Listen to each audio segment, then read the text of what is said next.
നമസ്കാരം. റാഫ്റ്റോക്ക് ഫുട്ബോളിലേക്ക് അവർക്കും സ്വന്തം. 1.5 വർഷക്കാലത്തിന് ശേഷം ബ്രസീലിയൻ ദേശീയ ടീമിലേക്ക് വീണ്ടും വിളി വന്നിട്ട് ഒടുവിൽ പരിക്കേറ്റ് പുറത്തു പോകേണ്ടി വന്നു നെയ്മർ ജൂനിയർക്ക് എന്നുള്ളത് ആരാധകർക്ക് വലിയ നിരാശയുണ്ടാക്കിയ കാര്യമാണ്.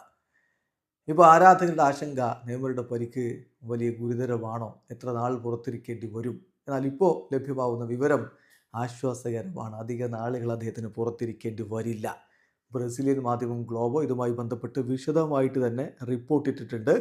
സാന്റോസ് റിലീസ് ചെയ്തിട്ടുള്ള സ്റ്റേറ്റ്മെൻ്റ് അനുസരിച്ച് അദ്ദേഹത്തിൻ്റെ പോസ്റ്റീരിയർ റീജിയണിൽ ഇടത് തുടയുടെ പോസ്റ്റീരിയർ റീജിയണിൽ ചെറിയ ഒരു എഡിമയുണ്ട്, ഒരു വീക്കമുണ്ട്. അത് പക്ഷേ റാപ്ചർ ഓഫ് ഫൈബേഴ്സ് സംഭവിച്ചിട്ടില്ല, ഗുരുതരമല്ല എന്നുള്ളതാണ് മനസ്സിലാക്കാൻ കഴിയുന്നത്.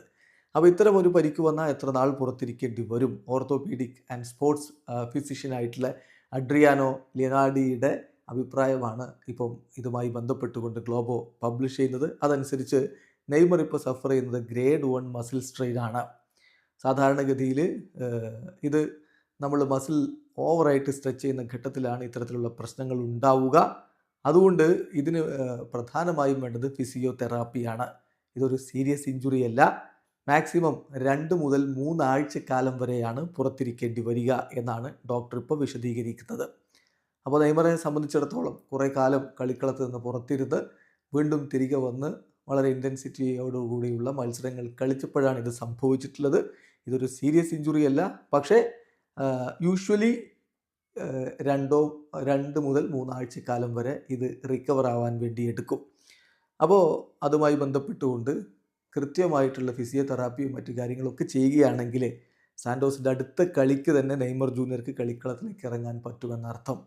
ഇപ്പോൾ സെമി ഫൈനൽ മത്സരം കൊമ്പനാറ്റോ പോലീസിൽ അദ്ദേഹം കളിച്ചില്ല, ടീം പുറത്തായി. അപ്പോൾ ഏതാണ്ട് ഒരാഴ്ചക്കാലം ഓൾറെഡി അവിടെ പോയിട്ടുണ്ട്. ഇനിയിപ്പോൾ മാക്സിമം വന്നാൽ 2 ആഴ്ചക്കാലം കൂടിയാണ് പുറത്തിരിക്കേണ്ടി വരിക. അങ്ങനെയെങ്കിൽ സാന്റോസിൻ്റെ അടുത്ത മത്സരം വരുന്നത് മാർച്ച് 30-നാണ്. ഇന്ത്യൻ സമയം പറയുമ്പോൾ മാർച്ച് 31 പുലർച്ചെ 3 മണിക്ക് വാസ്കോഡ ഗാമയ്ക്കെതിരെ ബ്രസീലിയറോ സിരിയയിലെ പോരാട്ടം. ആ മത്സരം കളിക്കാനാകുമ്പോഴേക്കും നെയ്മർ ഫിറ്റാകും എന്നർത്ഥം. ചുരുക്കത്തിൽ നെയ്മർ ജൂനിയർക്ക് അധികം മത്സരങ്ങൾ പുറത്തിരിക്കേണ്ടി വരില്ല. സാന്റോസിൻ്റെ അടുത്ത കളിക്ക് അദ്ദേഹം തിരികെ എത്തും. പക്ഷേ ഇവിടെ വലിയ നിരാശ അതിനിടക്കുള്ള ബ്രസീലിയൻ ടീമിൻ്റെ മത്സരങ്ങൾ അദ്ദേഹത്തിന് മിസ്സായി എന്നുള്ളതാണ്. എങ്കിലും ഇത് ആശ്വാസകരമാണ്. പ്രശ്നമുള്ള ഒരു വിഷയമല്ല. നോർമൽ ഇഞ്ചുറിയാണ്, വളരെ ചെറിയൊരു ഇഞ്ചുറിയാണ്. ഇഞ്ചുറി എന്ന് വിളിക്കാനും പറ്റില്ല. ഒരു പ്രിക്യൂഷൻ്റെ ഭാഗമായിട്ട് അദ്ദേഹം കളിക്കാതിരിക്കുന്നതാണ് എന്ന് കൂടി ഡോക്ടർ പറയുന്നുണ്ട്.